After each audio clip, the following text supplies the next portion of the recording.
Top départ de la marche des pères. Et oui, une initiative dont tu nous parles, un Marseille-Paris à pied pour défendre l'égalité parentale et le bien-être des enfants. Ça va être sportif, Solène. C'est combien de kilomètres entre Marseille et Paris? 800. 800 km. Bah oui, un peu moins, non, un peu moins. Non, je connais la géographie. Un peu moins. En tout cas, eux, ils vont faire 800 km avec 33 étapes.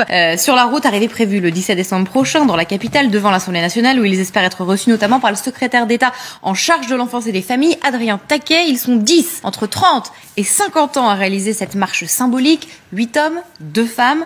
3 objectifs. Le principal, c'est faire de la résidence, de la garde alternée, un principe de base. Renforcer également la loi pour les non-représentations d'enfants, qu'on appelle aussi enlèvement parental. C'est plus parlant. Ça concerne des milliers d'enfants mineurs chaque année. Enfin, ils réclament des mesures contre l'éloignement géographique volontaire. Des mesures dont le bénéfice sur le bien-être des enfants est scientifiquement prouvé. Écoutez. Dans les cas où la résidence est partagée, c'est là où les enfants ont les meilleurs résultats scolaires. C'est là où les enfants ont les meilleurs indicateurs de bien-être. On essaie vraiment de porter des revendications sérieuses pour faire évoluer vraiment le code civil et la loi au niveau national. Et pour cause, en France, en 2020, sur 4 millions d'enfants de parents séparés, seulement 480 000, soit 12% vivaient en résidence alternée, contre eux, écoutez bien, 48% en Suède, 40% en Italie, et dans plus de 6 cas sur 10, eh bien, c'est encore la mère aujourd'hui qui obtient la garde. Bonjour et bienvenue dans le numéro 81 de Jaf ta mère, l'émission sur la famille contemporaine avec Stéphane depuis les studios de Périgueux dans le Périgord libre. Cette petite introduction sur la marche des pères de Damien Meurant qui progresse et qui se rapproche de leur arrivée prévue le 17 décembre devant l'Assemblée nationale à Paris après un départ de Marseille. La mobilisation sur Internet est toujours aussi charmante avec des photos de parcours de papas qui réalisent des chœurs durant leur déplacement. Mais aujourd'hui, l'invité principal de l'émission est Ambroise Debussy. C'est donc la seconde partie de cette interview pour l'auteur du livre Un parricide ordinaire. Monsieur Debussy, c'est un pseudo professionnel du droit qui nous fera partager aujourd'hui ses sentiments sur l'illégitimité ressentie parfois par un parent qui peut être renvoyé par l'institution, la non-définition du terme intérêt de l'enfant, la discrimination dans l'environnement de la justice familiale avec les archétypes archaïques. Nous nous demanderons ensemble si tout cela c'est encore du droit, pourquoi un tribunal avec toute la violence pour un acte qui est devenu banal, et nous finirons par un petit mot sur la médiation préalable obligatoire qui est maintenant testée dans un certain nombre de tribunaux en France. Là, ne bougez pas, c'est tout de suite après ça. RLP. Radio libre en Périgord. RLP 102.3, deuxième émission avec Ambroise Debussy, l'auteur d'un parricide ordinaire aux éditions NCB que l'on trouve dans toutes les bonnes librairies ou alors en ligne sur Amazon. Nous avions vu la semaine dernière différentes études statistiques, nous avions parlé des effets pervers du système, des avocats qui se financent sur les conflits familiaux, nous avons présenté le livre. Je voudrais aujourd'hui que l'on revienne sur cette étude que vous aviez faite parce qu'en fait le livre repose quelque part sur une partie de votre travail d'analyse de l'environnement. Nous avons le regard justement de l'environnement et de la pression sociale dans le cas des divorces conflictuels, que ce soit l'école, que ce soit l'entourage général qui se comporte d'une manière particulière. Vous avez aussi creusé ce thème dans le livre. Comment vous avez identifié tout ça? Qu'est-ce que vous avez vu?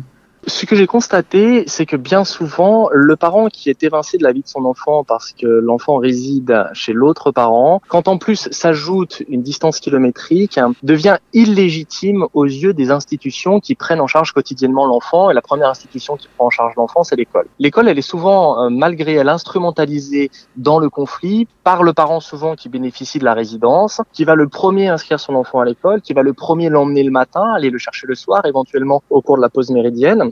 et qui va être l'unique interlocuteur de l'école. Et ça, c'est terrible parce que lorsque vous êtes le parent, des retours d'expérience que j'ai eu, de ce que j'ai pu constater et lire, c'est terrible parce que lorsque vous êtes le parent évincé, que vous vous présentez à la grille de l'école à la veille des vacances de la Toussaint ou à la veille des vacances de Noël, on vous regarde d'un œil un petit peu étrange en se demandant mais qui est cet individu ? Ah tiens, on ne sait même pas si c'est un parent, si c'est un copain, si c'est un grand frère. On voit ce parent, on lui remet l'enfant en n'étant pas trop rassuré, on vérifie bien qu'il s'agit du parent. Et puis il y a cette construction du coup qui rentre à l'intérieur des pores du parent quelque part, parce que celui-ci ressent effectivement cette défiance de l'institution à son égard et progressivement, et c'est ça qui est terrible, peut le faire se sentir illégitime lui-même. Et c'est ce que va éprouver le héros à un moment donné dans le roman. Il se demande s'il est encore légitime à demander le travail de son enfant, les notes de son enfant. Alors en plus, c'est terrible parce que l'éducation nationale ayant vécu pas mal de réformes, elle ne note quasiment plus les enfants. Donc quand vous êtes à 400, 500, 700 kilomètres de votre enfant et qu'on vous dit « Ah, il a validé certaines expériences, mais il n'en a pas validé Avec d'autres. » un passage somptueux sur les accents de Toulouse. Je ne vous dis que ça. À nos amis lillois, qui vont rire en lisant ce passage. Mais bon, allez-y, continuez. C'était vraiment...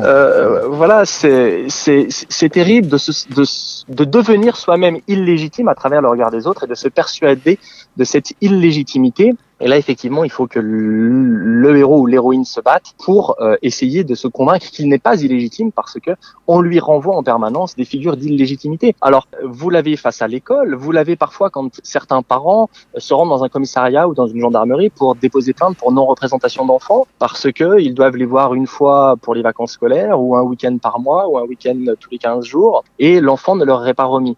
Donc, parfois, ils décident d'aller déposer plainte parce que c'est un délit qui est sanctionné très durement par le code pénal. En théorie. Mais il peut arriver, en tout cas ça arrive dans le roman, que l'accueil soit glacial au commissariat et à la gendarmerie parce qu'on fait comprendre aux parents en réalité qu'il est tout à fait illégitime à se plaindre et que tout ça se réglera avec le temps et que c'est pas grave, circuler, il n'y a rien à voir. Et ça, cette illégitimité qui est renvoyée par les institutions qui sont en prise avec les enfants et avec les parents, elle peut pénétrer effectivement le parent qui se bat et lui-même commencer à le faire douter. Et quelque part, j'avais entendu un neuropsychiatre intervenir dans un colloque récemment à Paris. C'était extrêmement intéressant.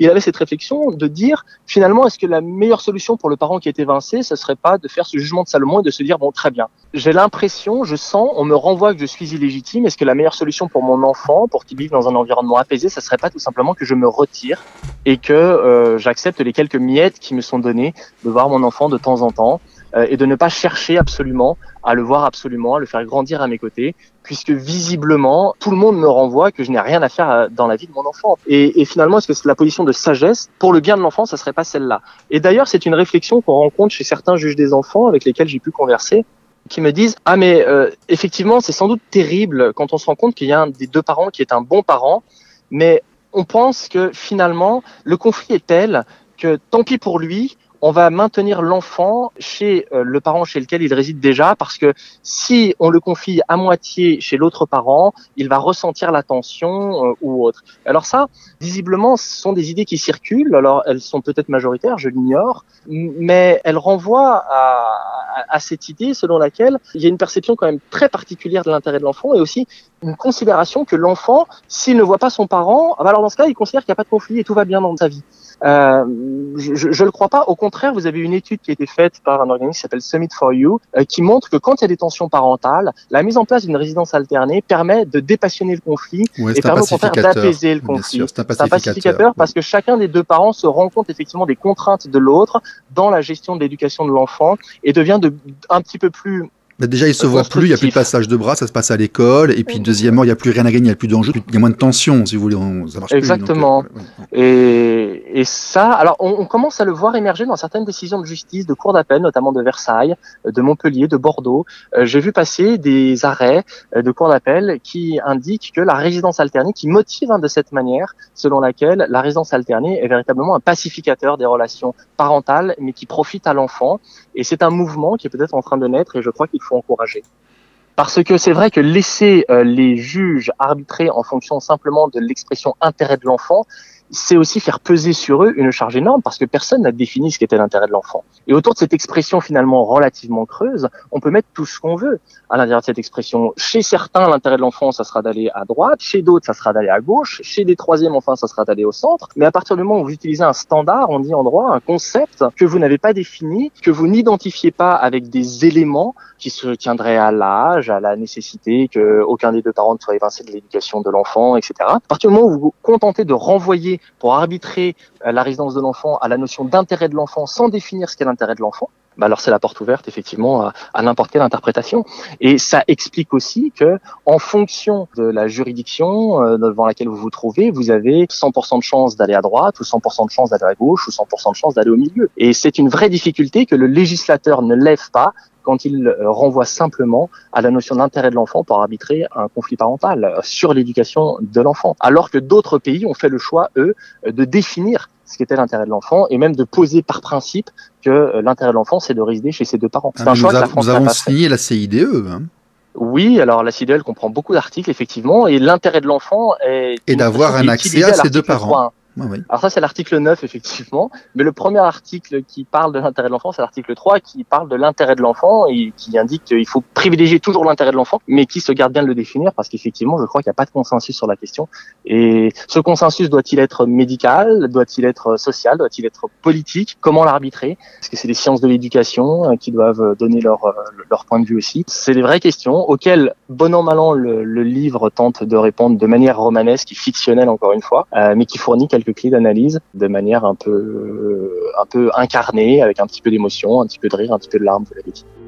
Vois sur ton chemin, gamins oubliés, égarés, donne-leur la main pour les mener vers d'autres landes. Donne-leur la main pour les mener vers d'autres landes. Sans cœur de la nuit, odeur d'espoir, odeur de la vie, sentier de gloire, la vie de la vie, sentier de gloire. Effectivement, un parricide ordinaire qui explique de manière extrêmement précise, c'est une belle démonstration, comment est-ce que l'on devient papa popcorn quelques jours, quelques semaines par an pour donner un peu à manger des bonbons à ses enfants, les emmener au cinéma et comment, d'éducant, on en est réduit à un rôle de spectateur. C'est extrêmement bien décrit, le mécanisme est bien huilé, il rejoint l'observation que nous avons pu faire dans le monde associatif et dans les permanences.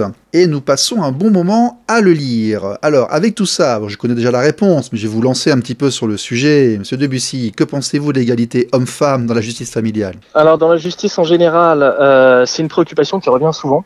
Aujourd'hui spécialement, hein, où on traque toutes les inégalités qui peuvent être faites à toutes les catégories de population. Mais j'ai spécifié familial parce que dans le monde professionnel, si vous voulez, l'égalité homme-femme progresse. On veut dire maintenant, il est quand même raisonnable et courant d'avoir des dames à des postes de responsabilité. Elles ont intégré l'espace professionnel. Maintenant, il y a une translation, qui dit translation dit friction. Nous voyons l'homme contemporain qui se considère, qui se comporte d'une manière très différente de ses grands-parents et arrière-grands-parents qui veut rentrer dans la famille. Et donc le deuxième panneau de l'égalité homme-femme est dans la famille. Et donc la famille étant représentée dans les situations tendues de points, des effets de bord par la justice et les services sociaux, moi je voulais votre regard sur ce point-là. Alors effectivement, je crois que la justice aux affaires familiales parfois peut succomber à l'envers de cette domination masculine qu'on a pu observer, qui a été étudiée par les féministes notamment, et qui a montré que dans certaines circonstances, effectivement, les hommes sont privilégiés par rapport aux femmes, notamment dans la carrière professionnelle. Ça a été démontré, mais du coup, l'envers du décor, c'est que si l'univers de l'homme, c'est celui du travail, et l'univers de la femme, c'est plutôt celui du foyer, l'envers du décor, effectivement, c'est que dans la justice aux affaires familiales, on en tire toutes les conséquences. Et du coup, peut-être qu'une décision de justice sera plus facile à motiver quand on a ce présupposé idéologique ou culturel selon lequel, si l'univers de la femme c'est le foyer, tirons-en toutes les conséquences et confions l'enfant à la mère, puisque l'univers du travail, c'est celui de l'homme, c'est celui du père. Et finalement, c'est comme ça qu'un équilibre brinque-ballant se met en place. Et alors, forçons les femmes à rester au foyer en monoparental. Exactement. Et je crois que le roman aussi est un roman féministe,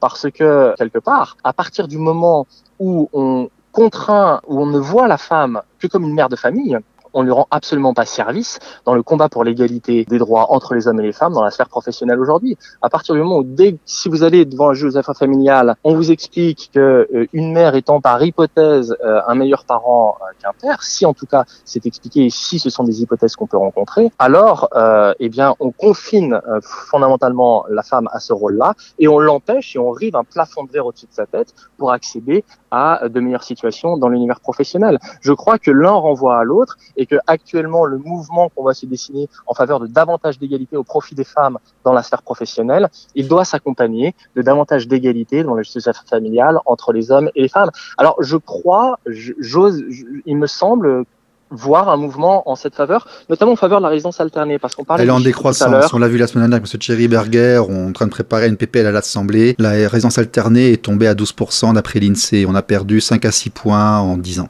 D'accord. Alors, dans les statistiques que j'avais menées dans une juridiction récemment, elle était plutôt en progression par rapport aux statistiques nationales de 2013. D'accord. Là, c'est par rapport à l'INSEE, c'est par rapport aux déclarations d'impôts. D'accord. Écoutez, voilà, je crois que j'avais intitulé ça la prise en compte du genre dans la justice des affaires familiales, triste tropisme de la domination masculine. À partir du moment où vous avez l'homme qui est privilégié dans une certaine sphère, eh bien tout est affaire d'équilibre. Forcément, la femme le sera dans une autre sphère. Bonheurs enfantins, trop vite oubliés, effacés, une lumière dorée brille sans fin tout au bout du chemin.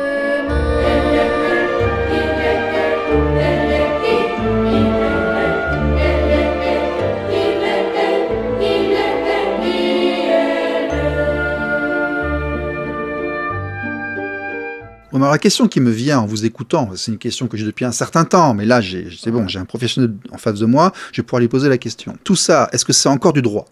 Alors, le meilleur moyen qu'on ait trouvé aujourd'hui pour arbitrer un conflit entre deux personnes, c'est d'avoir recours à la règle de droit. Effectivement, non, mais là, tout ce qu'on raconte, c'est plus du droit. Parce qu'on n'est même plus à l'application de ce qui est voté à l'Assemblée nationale. Pourquoi, lorsqu'on se sépare, faut-il aller dans un tribunal ? Un tribunal, c'est quand on a fait quelque chose de mal. C'est une sanction. Pourquoi faut-il aller dans un tribunal, aller avec des gens qui en fait font de la sociologie, font de l'idéologie et qui n'appliquent pas les décisions de l'Assemblée nationale ? Où est le droit là-dedans ? Alors, le droit, c'est une construction sociale déjà de toute manière. Hein. Le droit, c'est une construction sociale et c'est un fait social. Et la loi est faite de telle manière aujourd'hui, si vous vous référez par exemple à l'article 373-2-9, je crois, c'est un vocabulaire de juriste, hein, et j'en suis désolé. Mais quand vous vous référez à cet article du Code civil, il dit la résidence peut être alternée. Alors quand la règle est aussi imprécise, comment voulez-vous qu'un juge se débrouille ? Mais la loi de 2002 avec Ségolène Royal, dans les débats, les choses étaient claires. Madame Royal et la commission des lois souhaitaient généraliser et pousser vers la résidence alternée. Ça fait quand même 19 ans. Je veux dire, les pigeons voyageurs ne sont pas encore arrivés aux différents TGI de province. Hein. C'était la volonté du parlementaire, si vous voulez. Oui, mais la difficulté, c'est que ce qu'il en est ressorti et ce qui a été voté, c'est ce fameux article que je vous ai cité qui dit que la résidence peut être alternée. Donc non, mais il y a l'esprit, il y a la loi et l'esprit de la loi. S'il était demandé aux juridictions de faire quelque chose qui n'a pas été fait en 20 ans. Nous sommes dans l'idéologie. Sauf que la difficulté, c'est que les juges, eux, doivent appliquer la loi et pas. Alors, l'esprit de la loi, ils doivent l'interpréter, effectivement, peut-être en référence à son esprit, à ce qu'ils veulent y voir. Mais la loi, c'est certes un objet d'interprétation, mais ce que le juge doit appliquer, ça n'est pas l'idée qu'il se fait des débats parlementaires d'il y a 19 ans, c'est ce qui est écrit dans le texte. Et ce qui est écrit dans le texte aujourd'hui, c'est vous privilégiez l'intérêt de l'enfant, mais on vous dit pas ce que c'est, et 2, vous pouvez fixer la résidence de manière alternée. Oui, alors je veux dire par là, un an et demi d'attente pour avoir une audience qui fait une moyenne de 17 minutes statistiques officielles. Est-ce que c'est vraiment au tribunal qu'il faut gérer ce genre de choses ? On pourrait pas automatiser un peu ? Alors effectivement, il y a d'autres voies de règlement des conflits qui sont mises en avant, qui peuvent, à mon avis, effectivement, permettre aussi aux parents, et c'est ce dont on parlait tout à l'heure, d'avoir encore un petit peu la maîtrise de l'affaire plutôt qu'elle ne leur échappe quand ils la confient à des mandataires. C'est d'essayer de s'entendre, de se réunir autour d'une table. Il y a beaucoup d'initiatives spontanées, mais aussi institutionnalisées, qui se développent en faveur d'une médiation pour que les parties continuent à se parler, tout simplement. Parce qu'effectivement, un procès, c'est un acte terrible. Un procès, c'est quand on se parle plus. C'est qu'il n'y a plus de communication possible, puisqu'on a besoin d'un mandataire pour parler à un autre mandataire pour relayer la parole à la personne à qui on veut parler sous l'arbitrage. Dans ces grands bâtiments avec ces 2 colonnes, cette lourdeur, ces avocats qui sont imposés, qui vendent des procédures, c'est normal que ça se passe pas bien. Je veux Ah, dire, c'est terrible, c'est terrible. L'image d'un parent qui se rend au tribunal, l'image qu'on a de la justice, souvent, c'est une image de justice pénale. C'est un endroit dans lequel on donnait la mort il y a encore 40 ans. Hein. La loi sur l'abolition, c'est 81. Donc, on est face à une institution qui symbolise le troisième pouvoir. Quand on passe devant un tribunal, en général, on n'est pas rassuré. On a les jambes qui tremblent, on a du mal à trouver ses mots, on a peur, on ne sait pas ce qui va se passer. Et c'est effectivement une institution devant laquelle on n'est pas rassuré au moment d'y aller, et ça se comprend. Tout est fait. Enfin, l'architecture dont vous parlez, les mandataires qui parlent à votre place, les robes dont on se vêt, ce sont des comédies, les robes sombres, les robes noires des avocats, les robes noires des magistrats. Puis une ambiance un peu particulière que vous décrivez très bien d'ailleurs, hein, avec exactement. Voilà, l'ambiance un peu tamisée, on l'imagine aussi, ça se passe un petit peu comme ça, les luttes de politique, d'influence et autres. On est très très loin de les chéris, on se sépare, on a 2 chiens, un camping-car, 3 gamins. Bon, il y a un petit choc de culture quand même qui se produit. Hein. Alors effectivement, pour la plupart des gens qui ne sont jamais dans un tribunal et qui n'ont pas forcément fait une faculté de droit, c'est extrêmement violent. Le passage devant un tribunal est extrêmement violent. Oui, et ça peut marquer durant plusieurs années.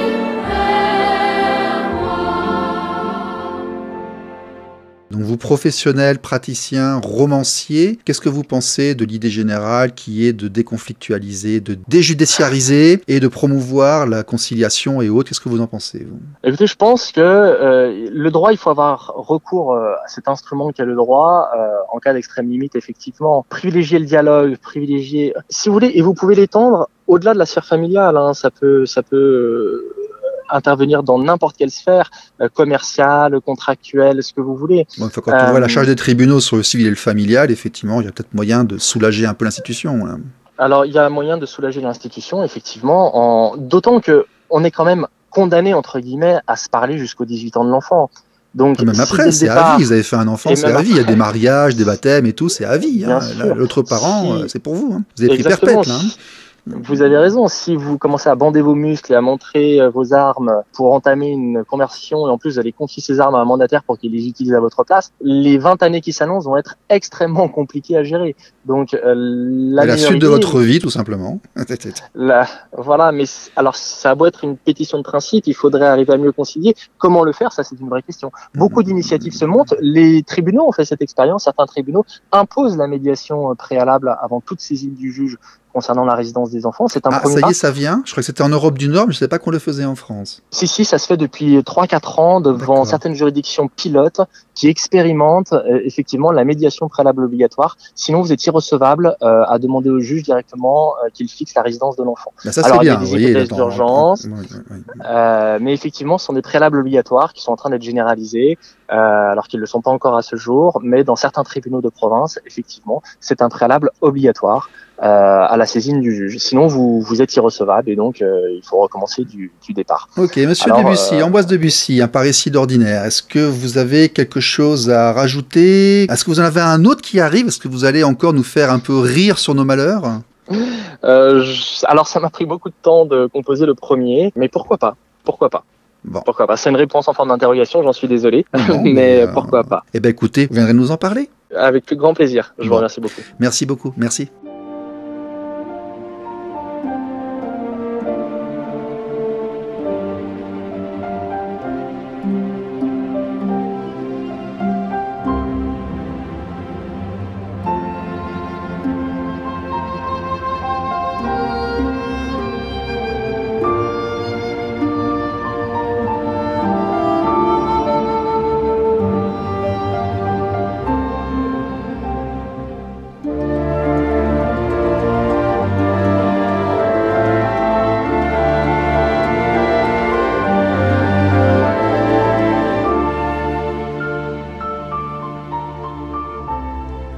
Voilà, merci beaucoup pour votre attention. Rediffusion mercredi prochain 16h, toujours sur RLP 102.3. Le podcast sur YouTube, vous cherchez Jaf ta mère sur Internet et sur YouTube. Vous aurez nos 81 émissions disponibles sur les vidéos YouTube. N'oubliez pas la page Facebook. Nous vous souhaitons une excellente fin de journée et à la semaine prochaine. Bye bye.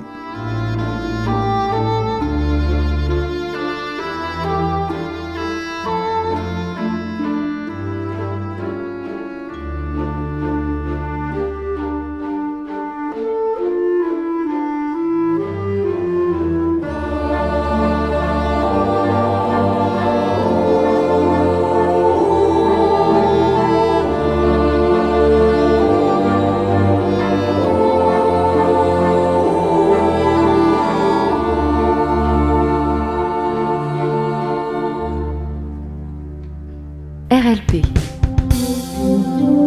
Radio libre en Périgord. Jaf ta